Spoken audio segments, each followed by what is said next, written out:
Can somebody explain to me just exactly what it's going to take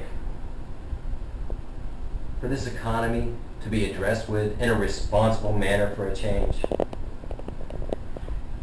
Reagan comes in and he cuts the tax rate, and next thing you know, 8 years later, you wouldn't even recognize the place. Basic economics. Basic economics.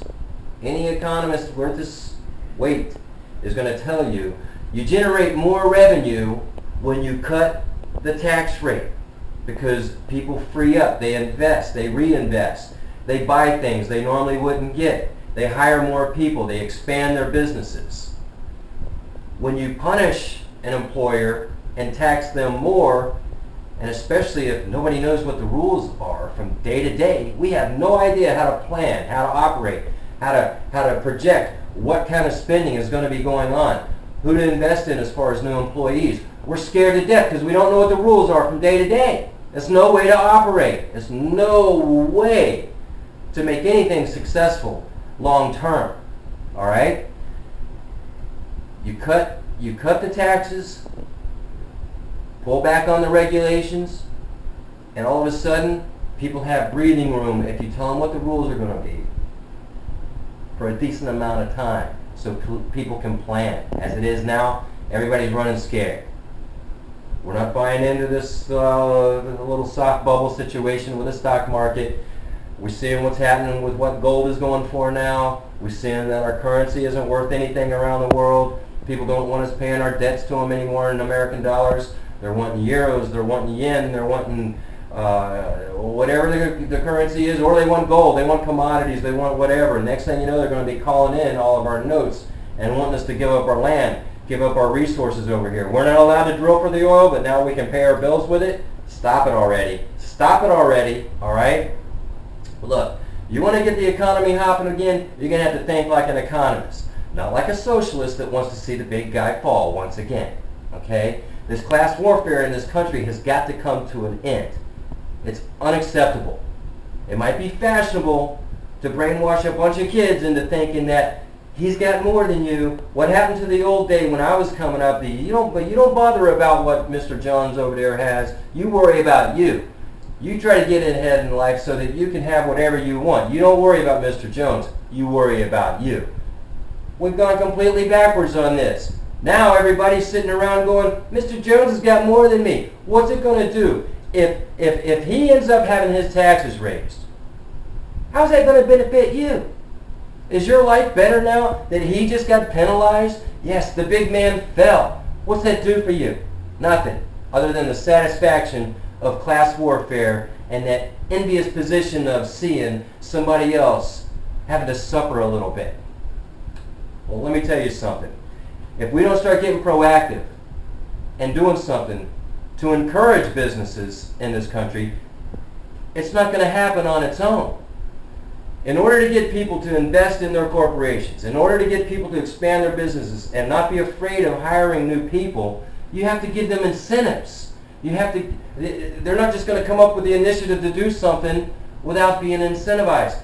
Now, where are these programs that are coming out to say, hey, businesses, here you go. This is what you need to do to hire more people. All this stimulus money that we've seen being spent so far, it's just going to take care of states' budgets where they're having shortfalls in meeting the payrolls.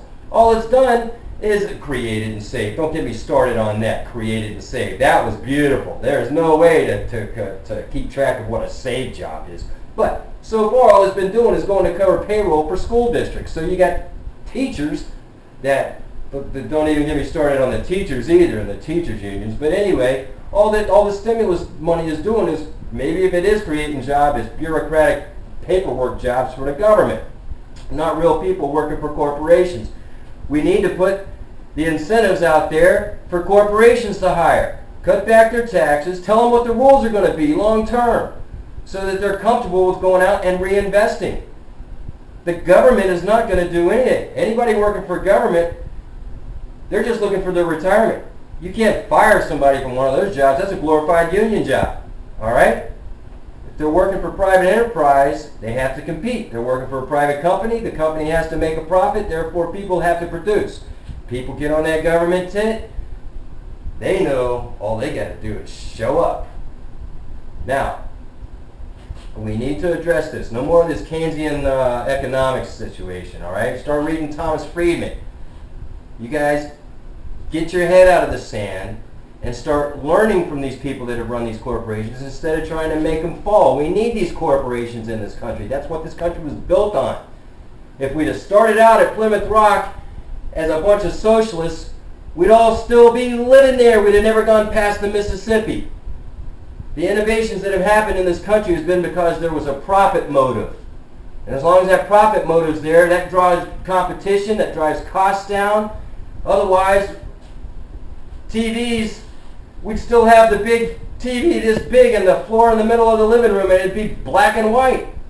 Now you can go down and buy a nice big screen TV for a couple $100. Government didn't make that happen. Competition made that happen.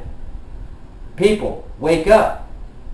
We need to give some incentive for companies to do business and get rid of these unions. Unions have driven all the manufacturing out of this country. Every bit of it. If it wasn't the high wages that they were demanding for all those years, then all of a sudden they realized that they'd reached the maximum of what they were going to be able to demand in all these contract negotiations. Now we'll go after all these benefits. Well, now they've got such extended benefits to where there's no way it could ever be covered. All right? We had a perfect opportunity whenever these car companies were on the brink. We could have said, hey, if you go through bankruptcy right now, all the agreements and contracts that you have up to this point, we can rip them up and start over.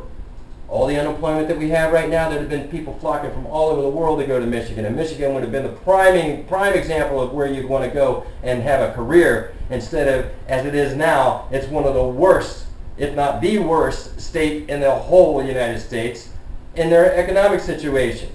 Because now the government's come along. Anybody going to be buying one of those GM cars or one of those Chrysler cars? I don't think so. I had enough problem buying any of that stuff before when it was just knowing I was giving money to a union. But now, did Obama sign at the bottom of the check? No. Obama, I paid you already. I'm not paying you again by buying your car. All right? Stay tuned. I got more where that came from. See you. It's a beautiful thing.